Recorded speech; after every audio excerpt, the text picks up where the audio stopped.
नमस्कार, स्वागत है आपका मनी 9 पर। मैं हूं आपके साथ अंकित राज सिंह और आज की ये जो डिस्कशन है ये होने वाली है आपके घर के बजट को लेकर के। कल 1 फरवरी है और कल देश का बजट पेश होने वाला है, लेकिन उससे पहले आपके घर का बजट बिगड़ सकता है।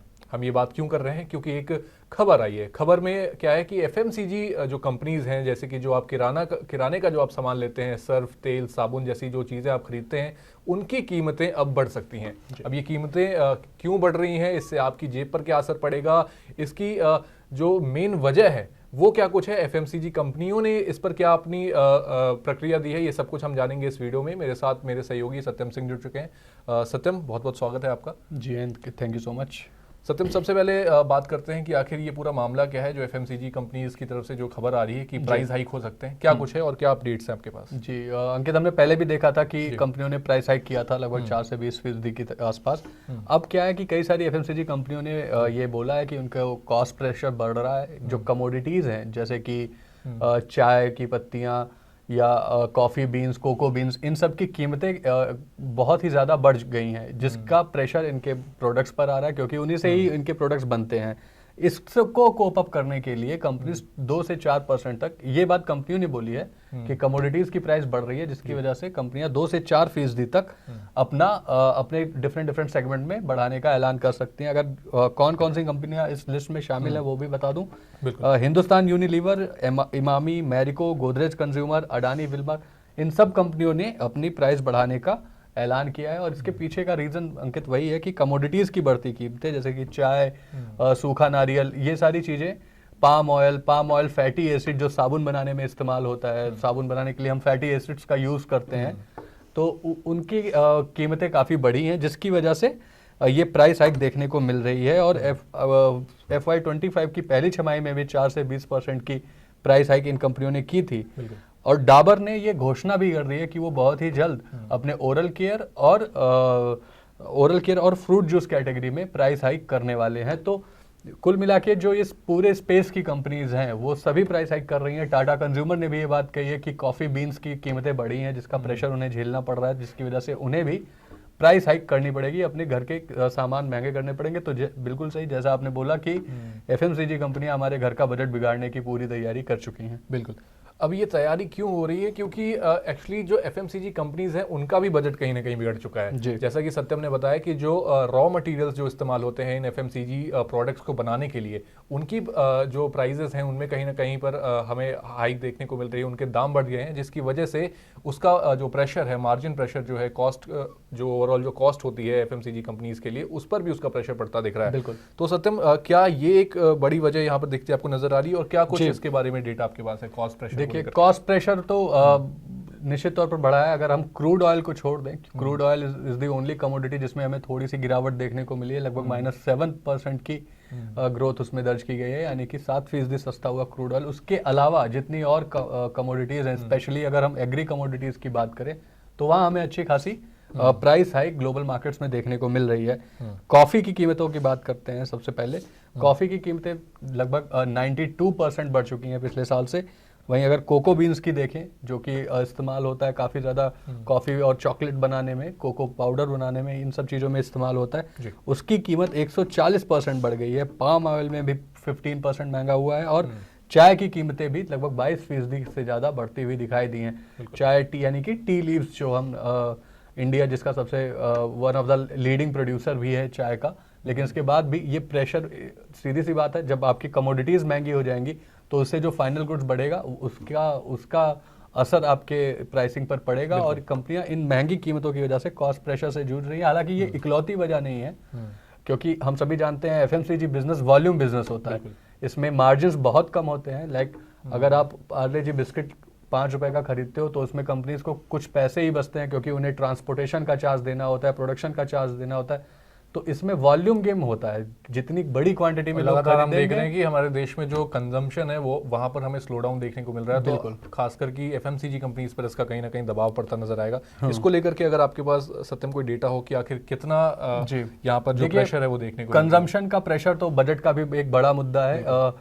सबसे बड़ी चीज जो प्रॉब्लम अभी पिछले कुछ क्वार्टर्स में देखने को मिली है वो अर्बन कंजम्पशन है। अब जैसे कि मैंने बताया, वॉल्यूम ग्रोथ का ही गेम है पूरा एफएमसीजी।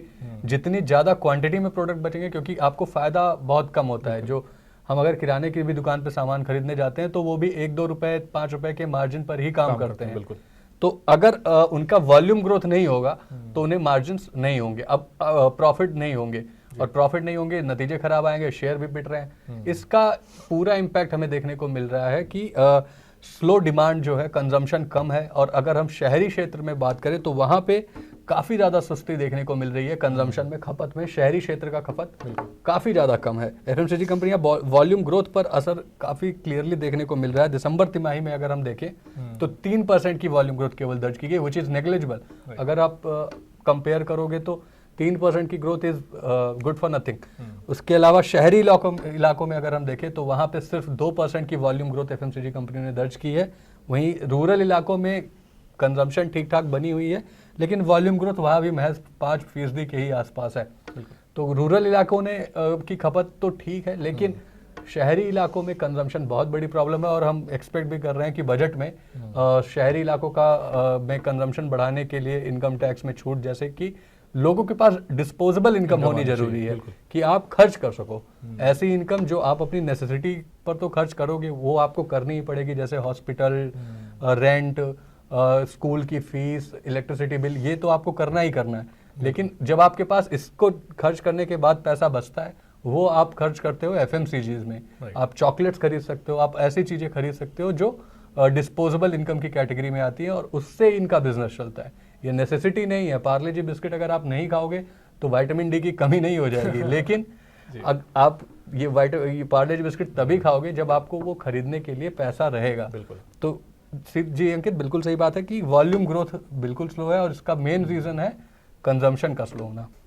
तो जैसा कि हमने समझा कि ओवरऑल जो है अर्बन कंजम्पशन में कहीं ना कहीं कमी देखने को मिली है, लेकिन सत्यम एक चीज़ और समझना चाहेंगे आपसे कि जो कंपनीज हैं, जो इस कंजम्पशन बेस्ड जो कंपनीज है, जैसे कि आपने बात की हिंदुस्तान यूनिलीवर, गोदरेज कंज्यूमर्स, क्या इनके भी मार्जिन्स पर कहीं ना कहीं असर देखने को मिल रहा है, इनके वॉल्यूम्स पर भी कहीं असर देखने को मिल रहा है? जी अंकित, अगर आप देखोगे तो जैसा कि मैंने बताया 5% की ग्रामीण इलाकों में वॉल्यूम ग्रोथ है, वहीं शहरी इलाकों में महज 2% की है, और ओवरऑल 3% की। ये इंडस्ट्री वाइज है।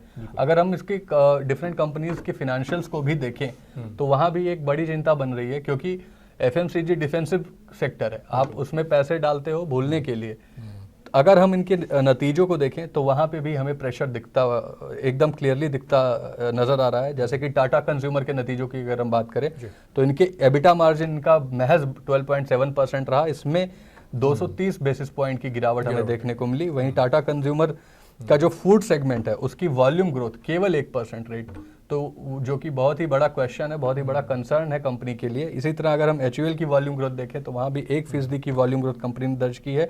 इनके भी एबिटा मार्जिन में गिरावट देखने को मिली है, तकरीबन 20 बेसिस पॉइंट की गिरावट हिंदुस्तान यूनिलीवर के एबिटा मार्जिन में देखने को मिली है।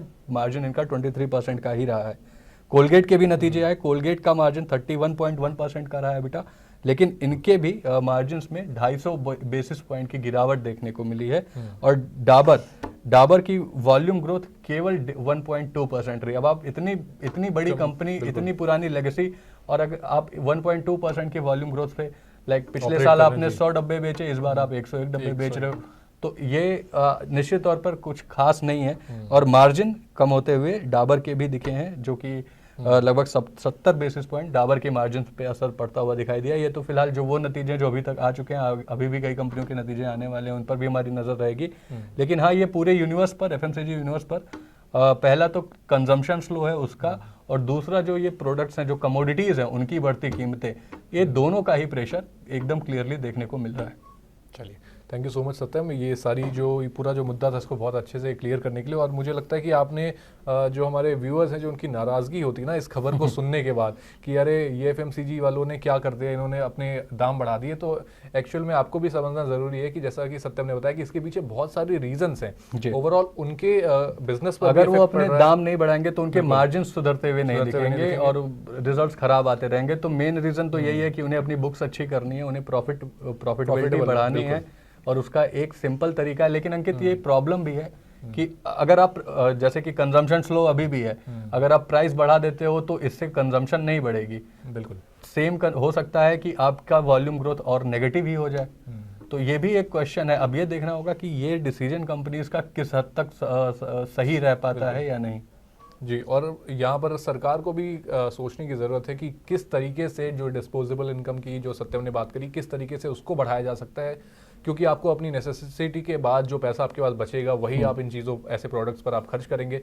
तो ऑब्वियसली इस समय पर कहीं ना कहीं डिस्पोजेबल इनकम में भी कमी देखने को मिल रही है और वही चीज़ें बाकी हर बिजनेसेस पर भी हमें देश में रिफ्लेक्ट होती दिख रही हैं। खैर, ये थी FMCG की बात। आपको ये जो पूरा मुद्दा था, आपको ये डिस्कशन कैसी लगी, आप हमारे साथ कमेंट बॉक्स में बताएं। और FMCG कंपनीज की ये जो राय है, कंपनीज ने का जो ये फैसला है, इस पर आपका क्या कहना है, आप हमारे साथ कमेंट बॉक्स में शेयर करें। साथ ही आप हमारे चैनल मनी 9 को सब्सक्राइब कर लें ताकि आपसे ऐसी भी कोई भी अपडेट मिस ना हो जाए।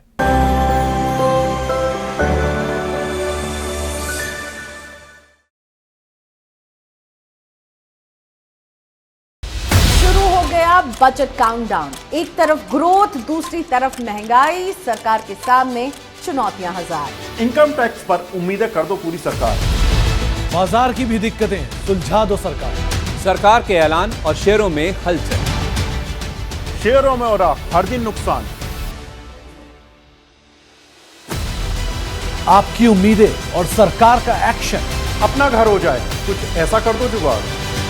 बजट का सबसे पहले मिलेगा एनालिसिस। मनी 9 पर होंगे बड़े एक्सपर्ट जो सबसे पहले आपके लिए करेंगे बजट को डिकोड।